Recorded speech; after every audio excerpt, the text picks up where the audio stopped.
It was during my grade 12 year in high school.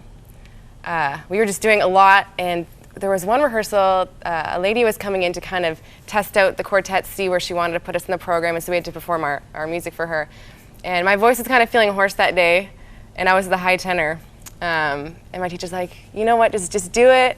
I know you're feeling under the weather, but do it. And so I thought, okay. So I put all of my gusto into there, and I hit the one note, and I hit it, and I started talking, and my voice seemed to drop like 2 octaves, like sounded like a man. And you blew a fuse. I did. It was the nodules. It was. It happens to some people, Yeah. doesn't it? TMJ on top of TMJ all on top this. of that. I had that for a year. It's yeah. Well, not there was nice. For 7-8 days I couldn't open my mouth. Just kind of drinking liquids and stuff. And every time I talked, every time I smiled, just massive pain. In your jaw. In my jaw, and in my head. And like there was days where I would just wake up, I would cry, I would wake up, I would go to sleep, and it was just constant, just anguish to the point where you just thought, okay, what do you want me to do with my life? I can't talk, I can't smile, it hurts. As far as personality, when you can't talk, when you can't express yourself, I felt like my personality was just taken away, and I became really afraid because I thought, no one's gonna want to talk to me, no one's want to spend time with me, I'm just this useless shelf toy. But God had to restate to me what my purpose was, and it wasn't for me to talk, it wasn't for me to sing, it wasn't for me to even smile, but to show his love to other people. And I had to do that in new ways, whether it was praying for people, whether it was writing to them, and that was a powerful moment for me because I had to surrender everything, and my value did not come from what I could do. What was it like when you got your voice back? Did that come in an unexpected moment, or? Well, when you don't talk for a long time, it's just like anything, you have to retrain.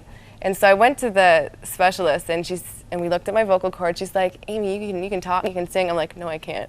She's like, yeah, go ahead. And so it was like, and it was just so weird.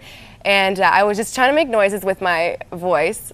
And then my parents were talking to them, and I went onto the car to wait for my parents. And in the car, I was just kind of groaning and listening to my voice. And I probably started crying again because it was just like I hadn't heard sound for so long.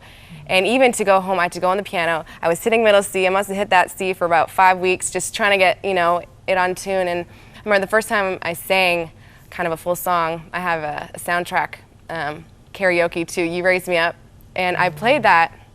The high note, I was pretty strong through, and then the last high note I couldn't hit. And I remember being afraid. I thought, maybe I'll never be able to hit notes again, like high notes again. Maybe my voice will just be alto or tenor, like a low tenor.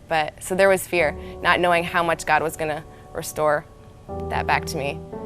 But he did, and my prayer was my prayer didn't become so much, God, take away my pain, God, take away my trial, or heal me. It was, if you're gonna leave me like this, if this is my life, then show me my purpose even through this.